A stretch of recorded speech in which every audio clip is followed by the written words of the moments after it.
Hola, buenas noches. En esta ocasión nos ha tocado exponer sobre dos problemas relacionados a los temas de cinemática de fluidos y fluidos. Bien, en el problema 6 nos dice, nos piden hallar el campo vectorial de la aceleración total de la partícula.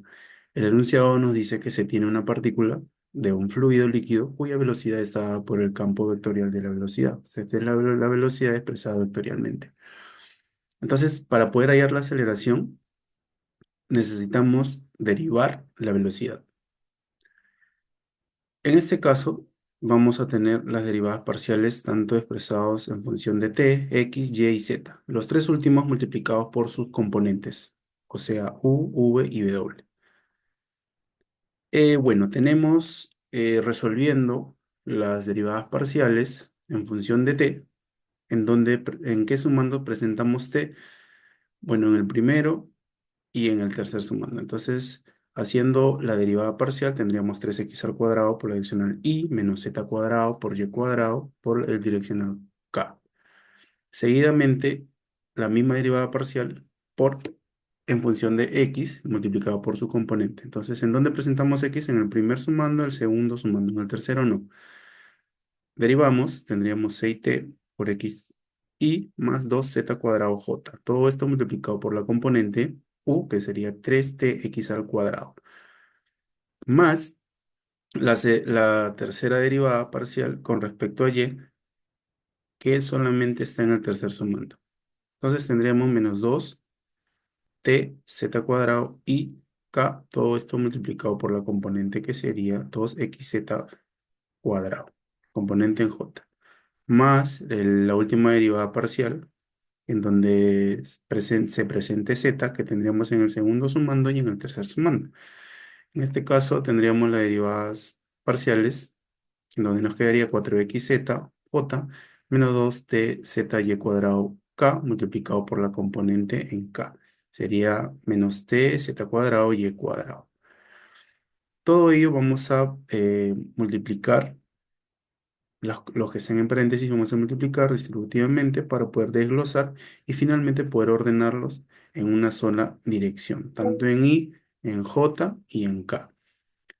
Bueno, esto nos va a dar la aceleración, o mejor dicho, el campo vectorial de la aceleración.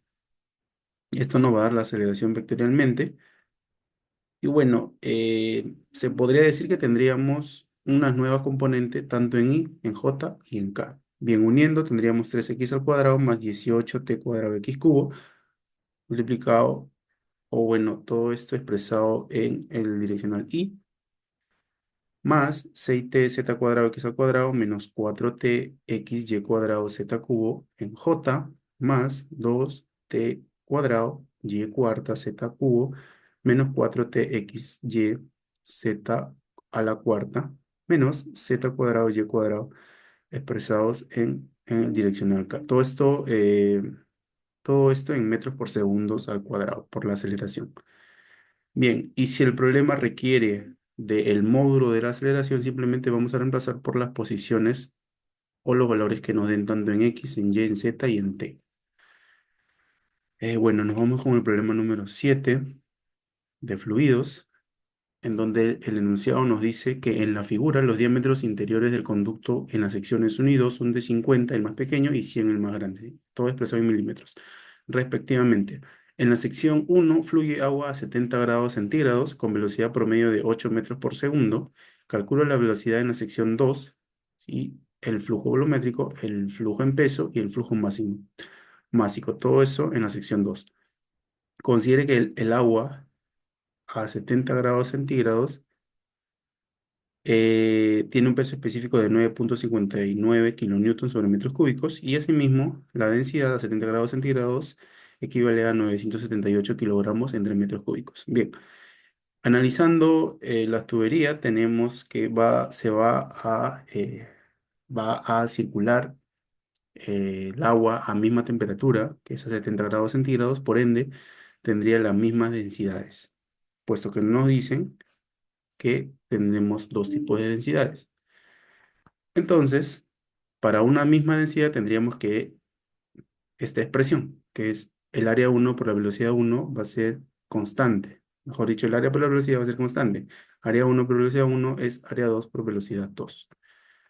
Bueno, reemplazando valores, tendríamos el área, que es pi por el diámetro al cuadrado, sobre 4 por la velocidad uno, que es 8 metros por segundo, y el área 2, que es pi por el diámetro 2, que es más grande, que es 100 milímetros. Todo esto lo elevamos al cuadrado sobre 4 por la velocidad 2 que tendremos que hallar. Bueno, resolviendo, operando, tendríamos que la velocidad 2 es 2 metros por segundo. Luego nos piden el flujo volumétrico, que no es más que la expresión de el área por la velocidad o el caudal. Este caudal sería el área de del segundo diámetro o de la segunda tubería, en donde el diámetro es de 100 milímetros. Todo esto elevado al cuadrado sobre 4 y lo vamos a multiplicar por la velocidad 2, que ya lo tenemos acá, que es 2 metros sobre segundo. Operando, tendríamos que el caudal es de 0,016 metros cúbicos por segundo. Luego nos piden también el flujo en peso. El flujo en peso es el peso específico por el caudal. Entonces, convirtiendo, pasándolo kilonewton solamente a newton, teníamos 9.590 newton sobre metros cúbicos por el caudal que ya tenemos, que es 0,016 metros cúbicos sobre segundo, y tendríamos el flujo en peso, que es 153,44 newton sobre segundo. Finalmente, el flujo másico sería la densidad por el área por la velocidad. Entonces tendremos la densidad a 70 grados centígrados, que es 978 kilogramos sobre metros cúbicos, por el área, que es pi por el diámetro 2, que es 100 milímetros elevado al cuadrado sobre 4, por la velocidad 2, que ya lo tenemos. Y finalmente tendríamos el flujo másico, expresado en 15,36 kilogramos sobre segundo. Gracias.